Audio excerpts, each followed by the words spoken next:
Hello guys, welcome to another video. In this video, we are going to talk about how do we create joins in information links to bring data from multiple tables. So let's quickly understand what we are going to implement through SQL first. So let's say we have two tables. One is sales order detail and one is product table. So sales order detail contains my order ID, quantity and the product ID, but it does not contain the product name, whereas the product name and the product ID are there in product table, right? So if I have to see the data quickly, if I run this query, you will see that I have this order ID, order quantity and the product ID, but I don't have the product name. Similarly for this query, if I run second query, you will see that I have my product ID and product name. Now to get the complete details, I will have to join these two tables, that is sales order details and the product on product ID.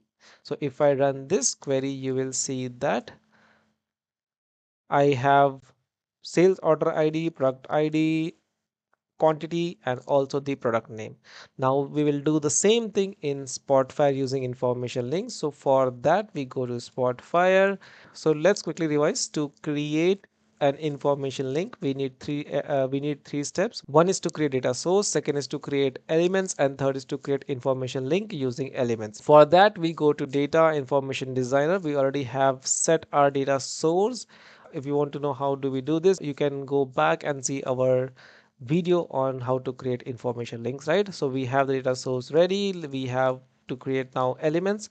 So now since we are going to join the two tables, first of all we need the column elements, and then we also need a join element to join the two tables, right? So let's first create the column elements. For that, we'll go to information model folder. Inside that, I have a columns folder. Inside the column folders, I already have the column elements for product table, so simply we will create the column elements for sales order details table as well. So for that, I'll go to data source, expand my data source, and then go to adventure works, expand my sales schema. Inside that, I have sales order details. Right click, create default information model. For now, I'll save this into column elements and click OK. Then I will go to elements, and inside there I can see my sales order details column elements are created, and since I don't want to have the default information link, I'll just simply delete this one, right? So I have my column elements ready. Now let's go to create a join element. To create a join element, you can click on create join,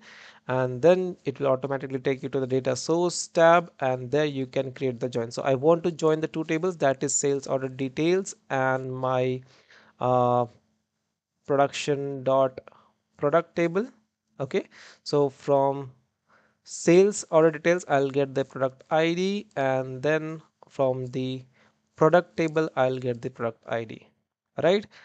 By default, I'll go with the inner join and then click save as. I'll create this as a join element inside my join folder, and by default it will give you the name of both the tables and the type of join that you have used. I also like to add the columns that I'm using to join. So in my case it is on product I product ID, and then click save. So you can see your join element is here. So now we have done with the elements. Now let's create the information link. So let's create information link, and we will add the columns that you want to bring. So from the sales order details, we want sales order ID, product ID, order quantity, and from the product table, product name. Okay, and then if you try to run this as it is right now, you will see that it throws an error, and that error says that there is some issue. But again, if you want to even run the SQL validation unsuccessful, it says that the table was not joined. That's because we haven't used the join element. To use the join element, you have to define that in join path. So we will just search for our join elements, that is inside my join folder, and then I'll click add. So now good thing is that even if you remove this, and even let's say you don't have to search the folder, you can just suggest join, and it will automatically take the joins that define the relationship between the tables from which you have taken the columns in the above section.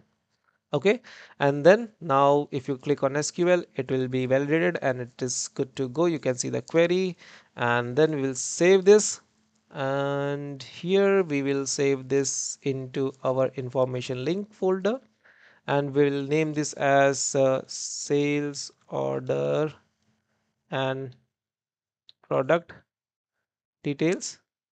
Okay, and save. Now if I open the data and close this, you will see my data is available here in the table, and you can see that for the given sales order ID, I have the product ID, then the order quantity for the product, and also the product name. This is how you create a simple join in information link in Spotfire. If you want to know about more complex join, how do we create how do we join more than two tables, or how do we use multiple columns for join instead of just two columns or one column, let me know in the comment box and I will upload the video for the same. So if you find these videos helpful, don't forget to like the video and subscribe to the channel to get updates on new Spotfire tutorials and analytics videos. Till then, bye bye and see you in the next video.